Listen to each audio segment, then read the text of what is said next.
আসসালামু আলাইকুম ওয়া রাহমাতুল্লাহি ওয়া বারাকাতুহু। সম্মানিত ভোটারগণ, আশা করছি আপনারা ভালো আছেন। আলহামদুলিল্লাহ, আল্লাহর রহমতে আমি ভালো আছি। তো আজকে একটি বিষয় আবার আপনাদের সামনে শেয়ার করব। আমার মনে হয় বিষয়টি আপনারা অনেকেই জানেন, যারা সোশ্যাল মিডিয়ায় বা অনলাইনে নিউজে সবসময় অ্যাক্টিভ থাকেন। কিন্তু যারা অ্যাক্টিভ থাকেন না, যা তৃণমূল পর্যায়ের গ্রামগঞ্জে বা যারা একটু কম পড়ুয়া, কম শিক্ষিত, যারা এই ব্যাপারে বেশি একটা কেয়ার করেন না, তাদের উদ্দেশ্যে আমার এই বার্তাটা। দেশে বিদেশে সকলের জন্য একটি খুশির খবর। সম্মানিত ভোটারগণ, আপনারা একটি বিষয় লক্ষ্য করেছেন, বাংলাদেশ জামাতে ইসলামী তথা বাংলাদেশ খেলাফত মজলিস এনসিপি সহ 11 দলীয় ঐক্য জোট গঠিত হয়েছে। এর মধ্যে প্রত্যেকে যার যার ব্যক্তিগতভাবেও নির্বাচনী ইশতেহার এবং দলীয়ভাবে তাদের আগামীর বাংলাদেশ গড়ার প্রত্যেক দল থেকে তার দলীয় ইশতেহার ঘোষণা করেছে। এর মধ্যে উল্লেখযোগ্যভাবে জামাত ইসলামী তার দলীয় ইশতেহার ঘোষণা করেছে। এখানে কিছু বিষয় আমার মনকে অনেক উৎফুল্ল করেছে, অনেক আশান্বিত করেছে। সেই বিষয়টি হচ্ছে, দেখুন, জামাত অনেকগুলো ইশতেহার ইতিমধ্যে ঘোষণা করেছে, বাস্তবসম্মত ইশতেহার, যেগুলো আসলে গ্রহণযোগ্য এবং বাস্তবসম্মত, এবং আগামীর বাংলাদেশ, স্বনির্ভর বাংলাদেশ, স্বপ্নের বাংলাদেশ এবং একটি আধিপত্যবাদ বিরোধী বাংলাদেশ, পাশাপাশি স্বৈরাচার মুক্ত, দুর্নীতিমুক্ত, চাঁদাবাজ সন্ত্রাসমুক্ত, মাদক এবং সিন্ডিকেট মুক্ত বাংলাদেশ গড়া যে ধরনের ইশতেহার দরকার, এবং কর্মমুখী মানুষের, জীবনমুখী কর্মমুখী মানুষের উন্নয়নমুখী যে সমস্ত ইশতেহার দরকার, তার প্রায় সবটুকুই জামাত ইসলামের ইশতেহারে আমরা পরিলক্ষিত করেছি। অত্যন্ত গোছালু, সুচারুরূপে তাদের এই ইশতেহার, তারা দীর্ঘ সময় নিয়ে তারা এটাকে বিভিন্নভাবে বিশ্লেষণ করে তাই ইশতেহার ঘোষণা করেছেন। আলহামদুলিল্লাহ, এর মধ্যে উল্লেখযোগ্য কিছু ইশতেহার আমি আশা করি আমার সহপাঠী, আমার প্রবাসী ভাইরা যারা আছেন এবং প্রবাসীদের ফ্যামিলি বাংলাদেশে যারা আছেন, তারাও এতে অত্যন্ত খুশি এবং আশান্বিত হয়েছেন। তো দেখুন, এর মধ্যে আমি কয়েকটা উল্লেখযোগ্য, যেগুলো আমার এবং আমার সহপাঠীদের মন জয় করেছে, এগুলো একটু উল্লেখ করি আপনাদের সাথে। আপনারা ভিডিওটা কন্টিনিউ করবেন এবং এটাকে শেয়ার করবেন পরবর্তীতে ইনশাআল্লাহ। দেখুন, এখানে ইশতেহারের যে কোনো একটা পর্যায়ে বলা হয়েছে যে প্রবাসীদের ক্ষেত্রে যে সুযোগ সুবিধাটা, প্রথমত যে সুযোগ সুবিধাটা জামাতের আমির উনি ইশতেহারে বলেছেন যে কোনো ব্যক্তি যদি প্রবাসে মারা যায়, তাহলে বাংলাদেশ জামাত ইসলামী সহ 11 দলীয় জোট যদি সরকার গঠন করে, ওই ব্যক্তিকে বিনামূল্যে তার মরদেহটাকে এই দেশের প্রসেস সহ, বাংলাদেশের প্রসেস সহ তার যে পরিবার, তার সেই পরিবারের কাছে বিনামূল্যে যথাসময়ে পৌঁছিয়ে দেওয়া হবে। তো এটা অত্যন্ত একটা খুশির বিষয় আমাদের প্রবাসীদের জন্য।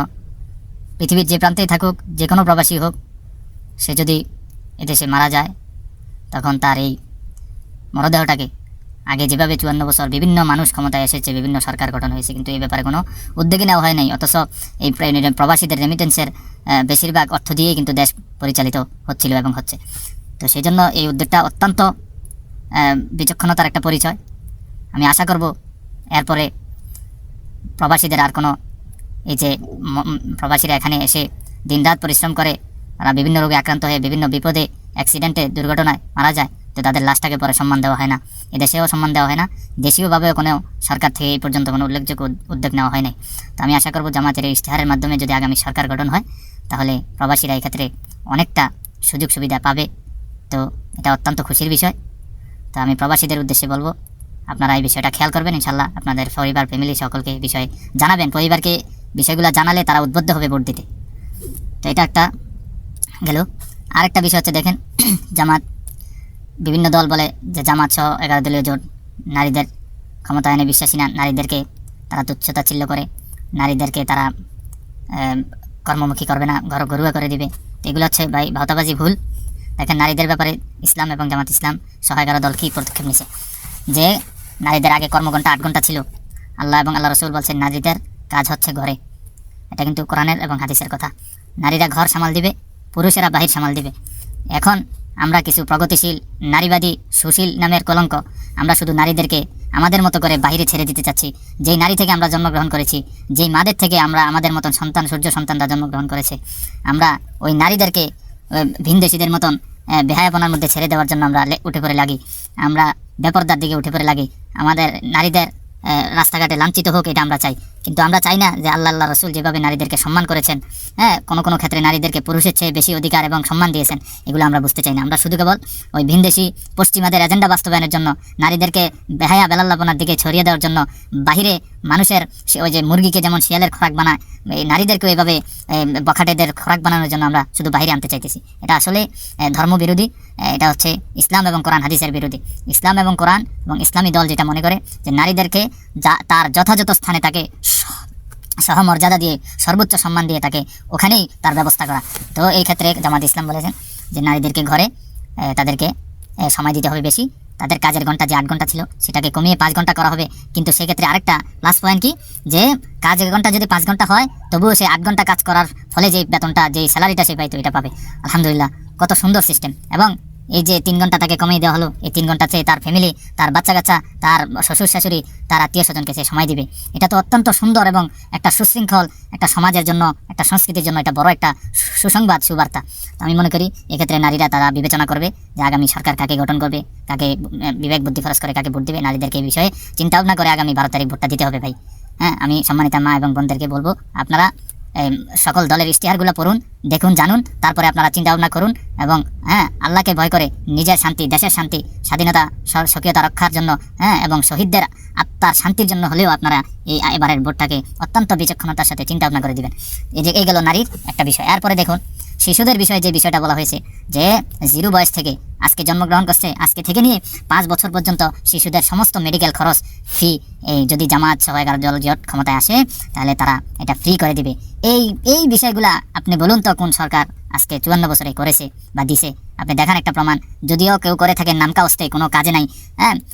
সরকারি হসপিটালগুলোতে গেলে তারা মানুষদেরকে পাত্তাই দেয় না।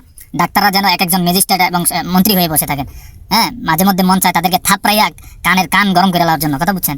এগুলো আমরা তো দেখি ভাই, আমরা বিভিন্ন হসপিটাল মেডিকেলে তো যাই, আমাদের রোগী নিয়ে যাইতে হয়, আমরা নিজেরা যেতে হয়, দেখি তারা ডাক্তার, তারা মানুষের সেবক, কিন্তু তারা এক একজন মন্ত্রী হয়ে বসে থাকেন। একটা রোগীকে সুন্দরভাবে একটু কথাও বলেন না, সময়ও দেন না। তো এভাবে তারা অবহেলা করেন। বিভিন্ন তৃণমূলে, গ্রামগঞ্জে, উপজেলা ভিত্তিক যে জেলা হসপিটালগুলো, স্বাস্থ্য কমপ্লেক্সগুলো আছে, খবর নিয়ে দেখেন।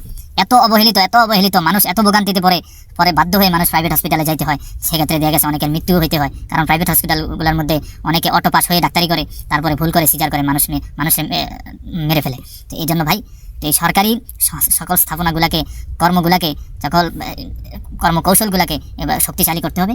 আর এই ক্ষেত্রে শিশুদের জন্য যে সুবিধাটা দিয়েছে, আমি মনে করি এটা একটা অনেক কাঙ্ক্ষিত একটা সুফল। এটা যদি হয়, তাহলে বাংলাদেশের 18-20 কোটি মানুষ তাদের সন্তান, তাদের চিকিৎসার ক্ষেত্রে অনেকটা তারা সুযোগ সুবিধা পাবে। এক্ষেত্রে আমি মা বোনদেরকে বলবো, বাবাদেরকে বলবো যে আপনারা এই বিষয়গুলোকে খুব সুন্দরভাবে দেখবেন এবং চিন্তা করে ভোট দেবেন।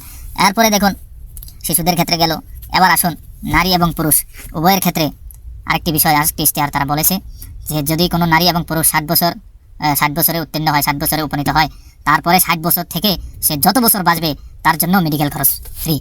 আপনি মেডিকেল ফি কোনো ফি লাগবে না। মেডিকেলে গেলে আপনার স্বাস্থ্য, আপনার সুরক্ষা, আপনার যে সমস্ত প্রাথমিক ওষুধ সহ যেগুলো লাগবে, কোনো ফি দেওয়া লাগবে না। এবং সাধারণ পরীক্ষা নিরীক্ষা কোনো ফি দেওয়া লাগবে না। এটা এই ইশতেহারে বলা হয়েছে। তো এটাও অত্যন্ত একটা সুসংবাদ। আমরা আমাদের বৃদ্ধ মা বাবা যারা আছে, অনেক ক্ষেত্রে তাদের ছেলেমেয়েরা তাদের অবাধ্য হয়ে যায়, তাদেরকে সুচিকিৎসা দেয় না, তাদের থেকে তারা দূরে সরে যায়, তাদেরকে তারা বৃদ্ধাশ্রমে দেয়, বিভিন্নভাবে তারা অবহেলিত হয়। তো সেই ক্ষেত্রে যদি এই ইশতেহারটা বাস্তবায়ন হয়, আমি আশা করব অনেক মা বাপ যারা বৃদ্ধ হয়ে গেছেন, 60 বছর 70 বছর, কিন্তু টাকার কারণে ভালো চিকিৎসা পান না, মেডিকেলে যেতে পারেন না, তারা ভালো একটা সেবা পান না, সেক্ষেত্রে বৃদ্ধ মহিলা, বৃদ্ধ মা বাবারা অনেকটা সুযোগ সুবিধা পাবে বলে আমি আশা করি। তো এই জন্য বৃদ্ধ মা বাবাদেরকেও বলবো, আপনারা এই বাস্তবমুখী যারা ইশতেহার দেয়, যাদের দ্বারা দেশ, আগামীর দেশ একটা কর্মমুখী দেশ হবে, একটা সংস্কৃতির দেশ হবে, একটা সুন্দর সমৃদ্ধ বাংলাদেশ হবে, এবং মর্মিতা সব কিছু মিলিয়ে একটা সুন্দর একটা আয়োজন হবে। এই ধরনের দল, এই ধরনের নেতাকে আপনারা নির্বাচন করবেন, আমি এটাই আশা করি। আরও উল্লেখযোগ্য অনেক ইশতেহার আছে যেগুলা আসলেই মানুষের, বাংলাদেশের জন্য এখন খুবই প্রয়োজন।